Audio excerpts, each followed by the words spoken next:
Adofo ye wanu mu say na Romeo na Romeo interview on Stacy Amwatin etina ase na omoye the program by restoration hour so na okasa na interview ni mu no yenim se be pie se koka ne hinta sem se prophet Najugezi ene ne girlfriend and say ne wife to be and so ba be me bia susu otwempra ne dia onyaye no prophet Najugezi nyonkofo nante no osinechi echi obayi wi obayi Adofo insane by no bebre na bekeka nsem bebre afọ na prophet anya de prophet ayi say asofo no sa no motie say no motie say ni say nsem ne de edoso na se ne ye ka no mpe na se mpenifo ka ne say asem bi ebie asem bi puno afen so asem bi twetwe ensem bi eba we na nkrofo beka say eye ne nsem na o chechire mu kwan ye fa so odi hia ne gay eye ne ex girlfriend na o chese so shi oba no na sa time no aja be ma hustler oni hwe tese po akro ni bi de odi to nsu anu mewu kra no oni bi na momu no hye oba na oba ni nsem obi nyame ncha de oba ni nsem ewobi na oba no hwe no oba na rent ma no oba na toka ma no adofo mbeba bebre na celebrities bebre spec ni package ni nyina no be kono na oba bi na wa package ma na ohwom eno de enye wanwa na momu bebre no omo mba embeka we na ni nsem odi nsem ni na betu dwa wiye no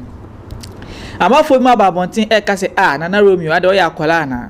na we ade na oba out be ka se na oba ne hwe oba ne rent ma oba ne ese nsem de bekebi ebi ka se o ye kotobonku ebi ka se o ye joint ebi ka se o ye sese na be ma oba hwe de lai be no adofo nsem de edoso na ebi nso epie e wo ne pona no we ana ye ni dwumedi a odi wa Cry FM so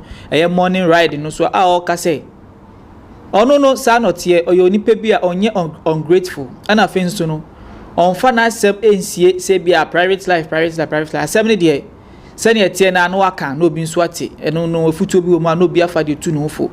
eno nso ade sue bi so ma no obi afa na osua de efrimo no onye obi omo nim no ana omo ben no omo nim se ono onfa na asem ensie se bia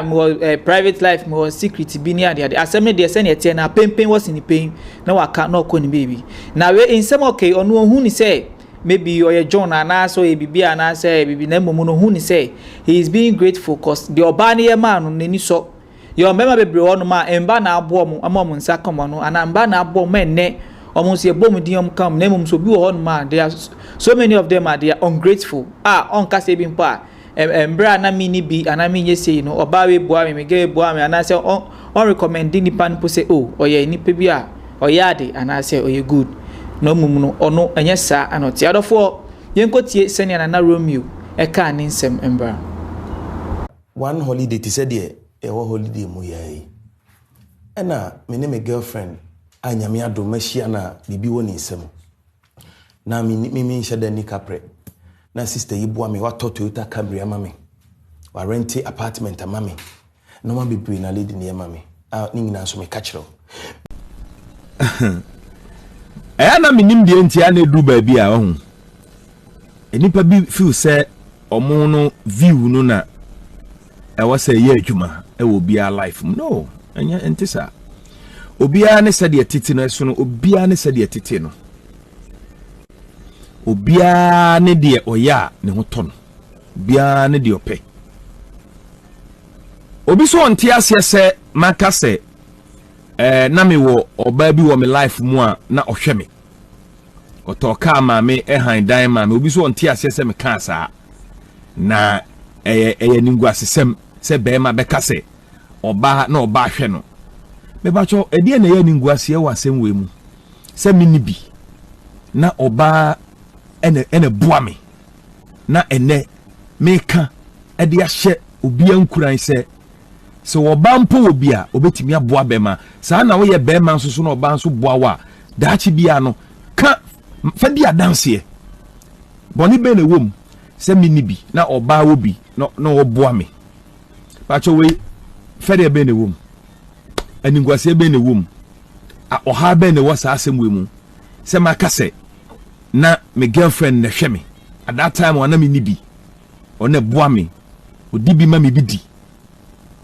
mpacho we se boni bi o ma obi nka me nyam mema na sabi me pretend no obi a oni me life pa obi a o follow me pa oni me closely bi anim se me ade a minim ye wo wiase se me pretense and come life on. I am so real say ade bia no metima tena radio so me come life story a me yibi film me kan se de tie pepepepepe presenters ahimpo na betena radio so mpo aka se na o ma me ton koku ana se momoni na bidie bebre feri bebre live fake life ba me de me ye real de ntia ne se me pese mabrabo eya dansidie ma foforo me pese obi a wo hwe me bia hu sani da so o ma no obi ona so kwa abrochira de oye ne se onenam na otwitwa mfonyi me de me hwe fia me firi me abusua me dam na me kwa me ye brefo me nkoda sa han ma so ne sa o no me ye brefo but obi o ha me mfere ewa adwuma ho metumi aye adwuma me lazy sanso na obi ye bibi mamia ena meti ha yi a me ye owura sedu agongo adwuma yi se ochina bi mini ha biemu a me nyina ba bi emoni di woni because waboa me so atia se enye mpo a ni pay na meje no a bi a me hu ni se bi a esua no aboa me wokwa bebre so afenso so ena ma cry from hanso so ena nipa bebre hu mi fe ma manya eni bibia nyina no ni nyina ya to ochina bi no matter what I cry from de beye me no me nkogina ba bi nkobo a cry from di mbone nti abiri bia na me obi ya me papa me kai na me bona baso nti sa wo nimi ya me de yetiti mi ye ntimi nimi ye eti e mane haw se me oba boa me oba ya me papa na me bona baso aka se oba ye we maami die hawa me ya have die ye problem ma no me nye problem ma me obia ne se de otie obia me meti we apart from say me fo obire me kunipa me bokro no bibia ni hwa ya ni wo ma me biem bibia me meti we na me pia roma adwumaku a na me ye abibidro me kobo abibidro hu dawro presenters ni bi kwati hu me kasa kai we de fata okra o ye too big me say obi a yetua me ka we ne feria ne say me bo bibidro hu dawro how abuzabo obi anu ba biofuru he obi anu de esi de ni so me tu we nei se minya bidie business kra na ma ye bidie freaking tamponi techima breme ma ton ameye because de meye bi adisika bebre mi bia no me fere ho ene omo amo be kasa ni nyina ko omo shop bosi akro bi anya bi ma ye adwuma emfa woni ntu ni pa hwe de obi kan tie de obi kan ye de ho beto na brabo aye boy no omo kasa bebrebe ni nyina obi ani mo ade bo ye de ho beto me de oba ye bia ma me mani so me bona baso se wa ye bia ma me pen enya no wato aduane ma me di pen sebi mi nyina ba bi ngu nani mu ase me boni din pa nti wo na hawa mane haw na me de mani so na se mi nyina no wo ye be ma na oba ye bibia ma wa emfere o tieniye wo ye be ma na oba ye bibia ma wa emfere so obeka enye boni da so obedi oba ho dance ye se enam oba we so na madu babi amadui enam oba we so na maye de maye nei enye boni da enye mo bi na da mpo se eye ningwasese ma na eye niwu na enye niwu enye never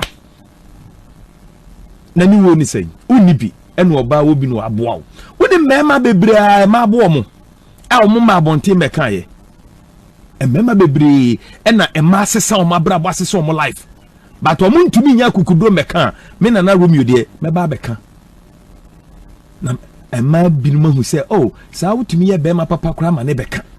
yes me de me mfere me se me girl talk ma me han da ma me eno mo ye ma me no me quantify anya sika keto o billions na me ka ho asem no intermediate I appreciate what she did for me and I'll continue to appreciate it de bia me bompa ma no be bi obia se nya me hira no ti mo amu hu ni say e bone no to me enye bone e bone ma wa me de enye bone ma me period Eriasi Yuji yanko yeah we need to ya onso wahwe bi eden na akafa sansen we mu say yeah me dia me fam dia metimi aka ni say you was just being grateful cause obi ye ade ma wa na say ye fe ana say so ni eno de ye ka e de yi nipa no aye anye bia senior call de ko si ye Nigeria ni pana de na utim say asem na no kan it was out of pain cause oba no yemfa papa o yema no etu nchen utim say utie ni kasem hwe ni kasem ni ya na say ade na odo oba ni ye aside oba ni sika ni na ade nyina nipa de obi ye bi ma wa na waka na mansan ate enye boni aye me nso ma dwen kire no de na akafa sansem we hu na ye bona de mini we share na me ka subscribe like na share e program no bye bye.